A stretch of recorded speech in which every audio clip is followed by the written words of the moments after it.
மீஷோவில் ஒரு செப்பல் ஸ்டாண்டு தான் ஆர்டர் பண்ணியிருந்தேன். இது எப்படா வரும் எப்படா வரும்னு வெயிட் பண்ணிகிட்டே இருந்தேன் ரொம்ப ஈகராக. ஆனால் வந்ததுக்கப்புறம் ஏன்டா வந்ததுன்னு ஆயிடுச்சு. ஃப்ரைடேவே ரிசீவ் ஆயிருந்துச்சு. கொஞ்சம் வேலை இருந்ததுனால நான் மண்டே தான் ஓப்பன் பண்ணியிருந்தேன் வீடியோஸில் எடுக்கணும்னு.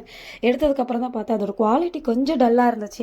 சைடில் வர ரேக் மட்டும்தான் வந்து இரும்பு கொடுத்துருந்தாங்க. நடுவில் இருக்கிறது ஃபுல்லாமே பிளாஸ்டிக் தான். சென்டரில் பிளாஸ்டிக்காக இருந்தாலும் கொஞ்சம் குவாலிட்டி வைஸ் நல்லாயிருக்கும், பெட்டராகவே இருக்கும்னு நான் நினச்சேன். ஆனால் வந்ததுக்கப்புறம் ரொம்ப பிடிக்கல, மோசமாக இருக்க மாதிரி இருந்துச்சு. ஸோ ரிட்டன் போடுறதுக்காக எல்லாமே எடுத்து வச்சாச்சு. கிட்டத்தட்ட 1.5 மாதம் கழிச்சு இப்போ தான் வீடியோ போட்டிருந்தேன். இதுக்கப்புறம் கண்டினியூஸாக போடுறேன்னு சொல்லி வாய மூடல. அதுக்குள்ளே ஒரு 3 டேஸ் லீவ் எடுத்தாச்சு. அப்புறம் இந்த 1.5 மந்த் ஏன் வீடியோஸ் போடல, அந்த 4வது வாரம் சிறுவாபுரி கோயிலுக்கு போயிட்டு வந்து 5th வீக் ஏன் போடல அப்படின்ற ஒரு டவுட் இருக்கும் இல்லையா.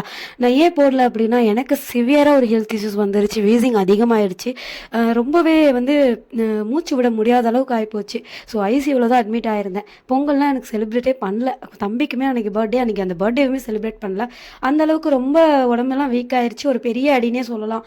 இதுக்கப்புறம் மீண்டு வெளியே வரத்துக்கு உடம்பை ரெடி பண்ணுறதுக்கே ரொம்ப லேட் ஆகி போச்சு. வீடியோஸ்லாம் அந்த கான்சன்ட்ரேட் பண்ணி எதுவுமே பண்ண முடியல. இப்போ ஓகே, நார்மலாக தான் இருக்கேன். இந்த மாதிரி தான் ஏதாவது ஒரு பெரிய அடியாக வந்துடுது, ஒரு ஹாஸ்பிட்டல் செலவு அந்த மாதிரி வந்துடுது. இது